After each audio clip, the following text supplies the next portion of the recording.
অবশ্যই তুমি ভাই ছিঁড়ে খাতে শুয়ে লাখ টাকা কেন, তুমি কোটি টাকার স্বপ্ন দেখতে পারো। তুমি শুধু লাখ টাকা না, কোটি টাকা পর্যন্ত তুমি ছিঁড়ে খাতে শুয়ে তুমি স্বপ্ন দেখতে পারো, এটা কোনো সমস্যা না।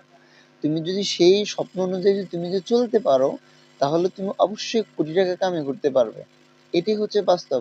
আর তুমি যে চেষ্টা করবা, আল্লাহ তাআলা তোমাকে সেটাই দিবে। হঠাৎ করে আমি এই ধরনের কথা কেনগুলো বলতে লাগলাম, দেখেন আমাদের অনেকের আশেপাশে এমনটাই ঘটনা ঘটে যে, ধরেন উদাহরণস্বরূপ বলি, যে আমার একজন বন্ধু, তার নাম হচ্ছে আব্দুর রহমান। সে অত্যন্ত গরিব, এবং সে মানে খাওয়ার মতো ওরকম তার কোনো টাকা পয়সা নেই। এখন সে একদিন আমার কাছে এসে বলতেছে, ভাই আমি এই ধরনের কাজটা করতে চাচ্ছি, এই কাজটা করলে সম্ভবত আমার কাছে অনেক ভালো কিছু ইনকাম করতে পারবো, ভালো কিছু পজিশনে যাইতে পারবো। অর্থাৎ আমার মাসে বেনিফিট হিসেবে আমার 1 লাখ টাকাও হতে পারে, আমি এই কাজটা যদি করতে পারি।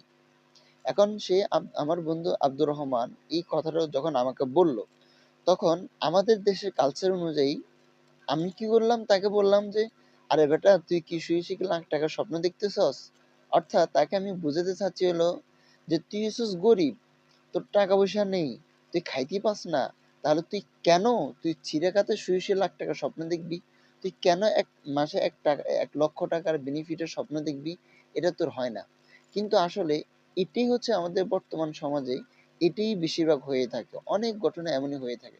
অথচ ওই আব্দুর রহমান ওই বন্ধুটাই আমাকে এই জন্যই বলছে, যে যাতে করে আমি তাকে উৎসাহ দিই, যাতে করে আমি তাকে আরো ইন্সপায়ার করি, যে সে যেন করে ওই কাজটা যাতে করে করতে পারে। কিন্তু না, আমি সেটা না করে আমি কি করলাম, তাকে আরো আনইন্সপায়ার করলাম, যাতে করে সে উৎসাহিত না হতে পারে। যার দরুন কি করে সে আরো হতাশ হয়ে যায়। তো আশা করি আমাদের প্রতিটা ব্যক্তি এই ধরনের কাজ থেকে বিরত থাকা উচিত।